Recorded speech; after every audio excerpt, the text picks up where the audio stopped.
ஆண்டவராகிய இயேசு கிறிஸ்து நாமத்தில் உங்களை வாழ்த்துகிறேன். 1 யோவான் 1:4 அவருக்குள் நாம் சந்தோஷமாக இருக்க வேண்டும் என்று அவர் விரும்புகிறார். அந்த விருப்பத்தில் தான் நாங்கள் எழுதுகிறோம் என்று சொல்லி அந்த பக்தர்கள் எழுதுகிறார்கள். இந்நாட்களில் நாங்கள் நற்செய்தி சொல்லும் பொழுது இயேசு உங்களை நேசிக்கிறார், உங்களுக்கு சமாதானத்தை தருவார், சந்தோஷத்தை தருவார். உண்மையான சந்தோஷம், உண்மையான சமாதானம். ஏன் நாங்கள் சந்தோஷமாக இல்லையா, நாங்கள் மகிழ்ச்சியாக இல்லையா அப்படின்லாம் நீங்கள் நினைக்கலாம்.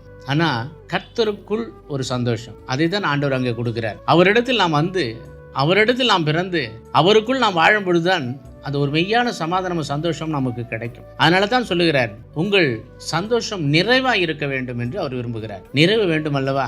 நிறைவில்லாத வாழ்க்கை தழும்பும் என்று சொல்லி பார்க்கிறோம். அதே போலத்தான் வேதத்தில் அநேக வார்த்தைகளை அவர் எழுதி வைத்திருக்கிறார். மனம் திரும்புங்கள், பரலோக ராஜ்யம் சமீபத்தில் இருக்கு, உங்கள் துக்கம் சந்தோஷமாய் மாறும் என்று இப்படி அநேக வார்த்தைகளை அவர் சொல்லி வைத்திருக்கிறார். காரணம், நாம் சமாதானமாய் சந்தோஷமாய் இருக்க வேண்டும் என்று அவர் விரும்புகிறார். ஆண்டவரிடத்தில் வருவோம், ஆண்டவர் நமக்கு சந்தோஷத்தை நிச்சயம் தருவார். ஆண்டவரை அண்டிக் கொள்ளுங்கள், ஆண்டவர் உங்களையும் ஆசீர்வதிக்க சந்தோஷத்தை தர வல்லவராய் இருக்கிறார். ஆண்டவர் இயேசு கிறிஸ்து நாமத்தில் உங்களை வாழ்த்துகிறேன். ஆமென்.